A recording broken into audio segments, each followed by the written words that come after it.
Anda menyaksikan Breaking News Kompas TV bersama saya Glenis Oktania. Saudara, kemarin sore Gunung Semeru di Lumajang, Jawa Timur meletus. Dan inilah kondisi Gunung Semeru pada pagi hari ini setelah erupsi besar pada Sabtu sore.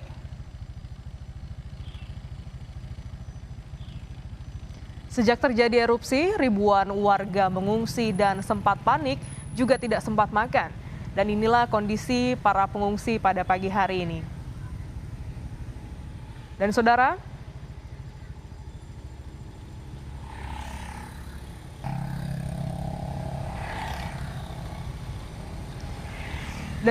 Sabtu malam sejumlah relawan telah membagikan makanan siap santap.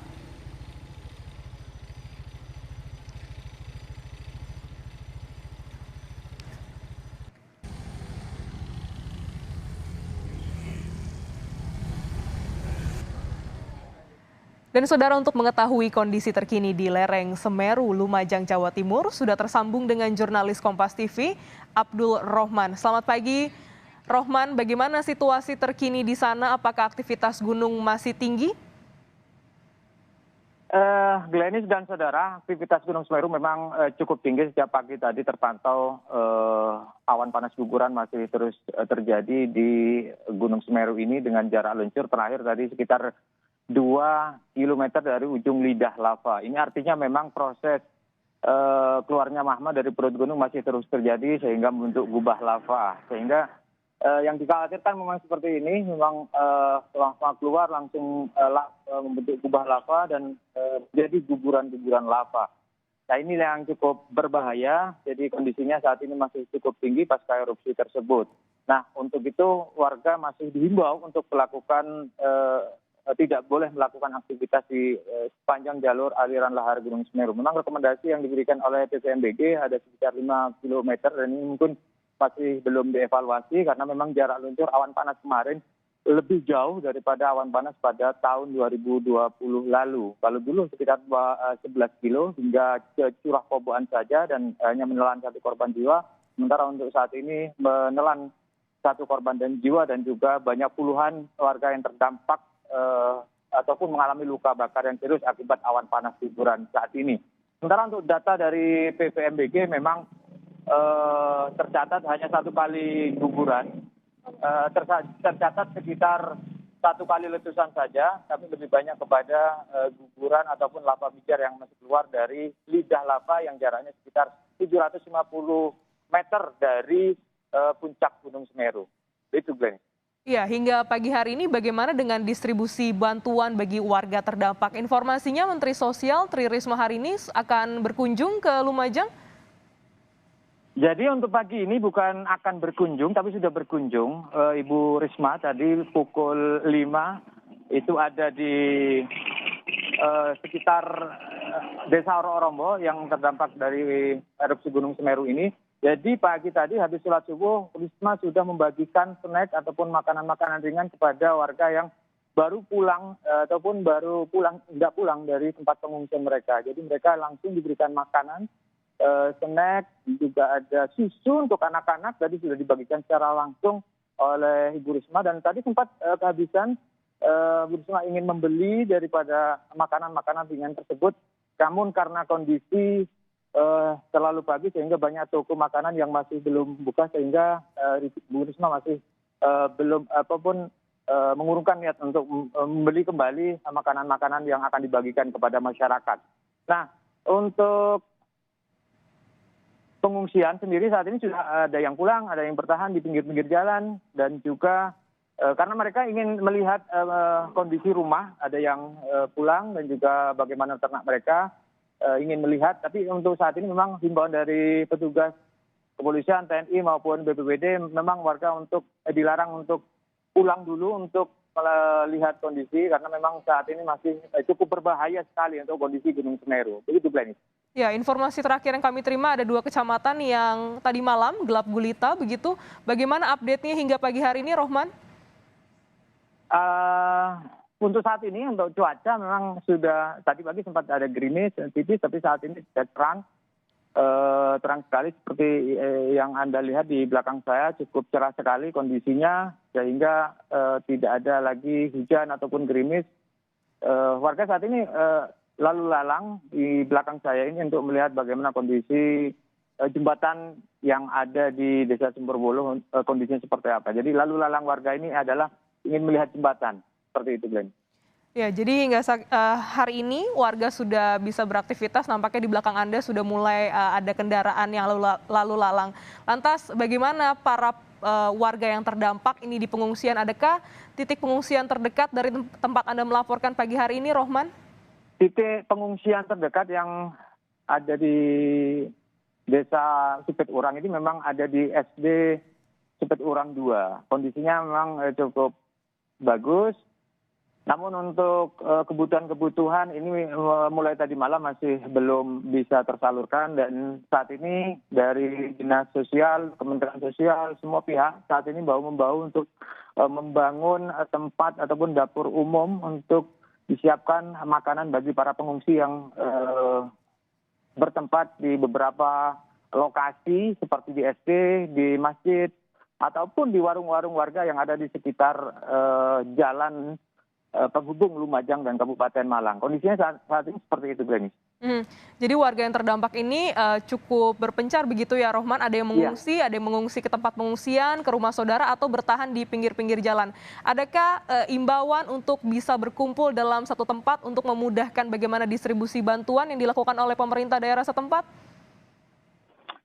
Untuk tempat memang belum ada himbauan, karena memang dari pemerintah setempat masih belum mendirikan lokasi tempat pengungsian secara tersentral. Karena memang kondisi saat ini pandemi memang dan juga lahan yang tidak memungkinkan untuk menjadi tempat untuk melakukan lokasi pengungsian secara bersama-sama, karena memang jaraknya terlalu dekat sehingga itu berbahaya sekali, dan juga saat ini juga masih dalam pandemi. Tapi itu masih dalam pembahasan di tingkat pemerintah Kabupaten Lumajang dan juga pemerintah Kabupaten Provinsi Jawa Timur. Nanti perkembangannya seperti apa, nanti kita akan coba update untuk Glenis dan saudara. Lantas adakah jarak aman yang sudah ditetapkan oleh dinas terkait untuk kepada para warga yang tinggal di sekitar Gunung Semeru ini? Berapa jaraknya, dan apakah hingga pagi hari ini semua warga sudah dievakuasi turun begitu? Ya, Glenis, untuk jarak memang tidak dibatasi oleh pemerintah Kabupaten Lumajang. Tapi yang jelas rekomendasi dari vulkanologi ada sekitar 5 kilometer dari puncak kawah Jonggring Saloko. Nah, kita masih belum melihat secara pasti memang kondisinya. Dan kemarin ataupun tadi malam memang ada petugas yang berusaha untuk melihat dan melihat kondisi rumah-rumah warga. Memang saat ini kondisinya masih panas. Kondisinya masih panas sehingga mereka tidak diperbolehkan untuk mendekat kepada lokasi-lokasi yang terdampak tersebut. Misalnya di Supit Urang ada beberapa daerah, yaitu di Dusun Umbulan, di Sumbersari, di Dusun Kamar A, dan lain sebagainya. Itu adalah daerah-daerah yang paling terdampak di Kecamatan Pronojiwo ini, karena memang lokasinya berdekatan dengan jalur aliran lahar hujan Gunung Semeru. Itu cukup dekat sekali, sehingga ada informasi bahwa rumah-rumah mereka ada yang ambruk, ada juga penuh dengan material-material abu vulkanik dan lain sebagainya. Jadi informasi ataupun himbauan warga saat ini memang jangan terlalu mendekat ataupun melihat rumah yang sudah terdampak terhadap erupsi Gunung Semeru itu. Begitu, Glenis. Apakah Anda sudah mendapatkan informasi, adakah warga yang masih terjebak di sejumlah daerah yang paling terdampak hingga pagi hari ini? Update terkininya, Rohman? Masih simpang siur, jadi ada laporan masih ada di dalam rumah, ada yang berkebun dan lain sebagainya. Jadi informasi tersebut masih simpang siur, belum bisa dipastikan apakah karena memang banyak laporan yang datang dari warga. Jadi warga yang mungkin tidak ketahui keluarganya sehingga harus lapor kepada petugas polisian maupun TNI, BPBD gitu, melaporkan kondisi. Ini masih simpang siur, jadi saat ini untuk perlu di cross check lagi apakah informasi itu betul atau tidak. Ini masih akan di cross check lagi oleh petugas yang ada di lapangan. Gitu, Glenis. Adakah posko yang dibangun jika memang ada warga yang terjebak, mungkin masih ada sinyal untuk bisa berkomunikasi, bisa melaporkan kemana, dan warga yang kehilangan anggota keluarganya hingga pagi hari ini bisa melapor kemana, Rohman? Secara tersentral untuk Kecamatan Pronojiwo memang posko utama ditempatkan di Balai Desa, di kantor Kecamatan Pronojiwo. Jadi semua koordinasi dan lain sebagainya, bantuan dan lain sebagainya itu terkoordinasi di satu tempat, yaitu di kantor Kecamatan Pronojiwo. Sementara untuk beberapa posko-posko kecil itu ditempatkan di daerah-daerah yang paling terdampak seperti Desa Supit Urang, Oro-Rombo, dan Sumber Urip. Ini adalah posko-posko yang sudah disiapkan untuk warga yang bisa melaporkan kondisi keluarganya dan lain sebagainya. Itu juga disiapkan di beberapa tempat tersebut. Dan kondisi terkini memang untuk bangunan ataupun tersentral untuk pengungsian ini masih belum terlihat karena memang kejadiannya kemarin sore, sehingga petugas, karena memang sekali lagi akses untuk ke tempat ini tidak bisa, satu-satunya adalah dari Kabupaten Malang. Dan mulai tadi malam memang sudah banyak anggota-anggota baik kepolisian, dari relawan, dari BPBD dan lain sebagainya itu melalui jalur Malang ini, sehingga mungkin untuk distribusi ke wilayah ini memang cukup lama dan cukup lamban, sehingga penanganan juga agak lamban begitu. Bisa Anda ceritakan elaborasi lagi, Rohman, yang kami ketahui ini adalah Gunung Semeru berada di Jawa Timur begitu ya. Ini tempat Anda melaporkan di Lumajang. Tadi Anda sebutkan bahwa jalur yang bisa digunakan adalah Kabupaten Malang. Sebenarnya seberapa jauh Kabupaten Malang dengan Lumajang, dan untuk menuju ke titik-titik paling terdampak itu seperti apa jaraknya? Iya, dapat kami gambarkan bahwa Gunung Semeru memang berada di tengah-tengah antara Kabupaten Lumajang, Kabupaten Malang, Probolinggo, dan Pasuruan, serta Kabupaten Malang ini. Jadi kondisinya ada di tengah-tengah, namun secara geografis memang kondisi Gunung Semeru itu ada di Kabupaten Lumajang, di tengah-tengah. Jadi untuk kabupaten, kalau saya gambarkan dari Kabupaten Lumajang, kalau lewat jalur selatan kan untuk ke Malang ini ada jalur utara melalui Pasuruan dan Probolinggo, sementara untuk jalur selatan ini melalui Piket Nul, Ampel Gading, dan seterusnya. Ini cukup memakan lebih cepat kalau melewati jalur yang di Piket Nul ini. Artinya jalur yang dilalui oleh ataupun berkeberadaan dari Gunung Semeru itu sendiri. Itu lebih dekat daripada kita harus memutar lebih jauh dari lewat Probolinggo maupun Kabupaten Pasuruan. Jadi kalau kita bandingkan sekitar 2 atau 3 jam sudah sampai untuk lewat ini, sementara untuk lewat Malang kita harus memutar sekitar 4 sampai 5 jam baru sampai di Kabupaten Malang. Begitu, Glenny. Jadi jaraknya cukup dekat sebenarnya. Kami nantikan informasi terbaru dari Anda, jurnalis Kompas TV, Abdul Rohman dari Lumajang, Jawa Timur. Selamat bertugas kembali dan hati-hati. Breaking News Kompas TV akan kembali usai jeda. Tetaplah bersama kami.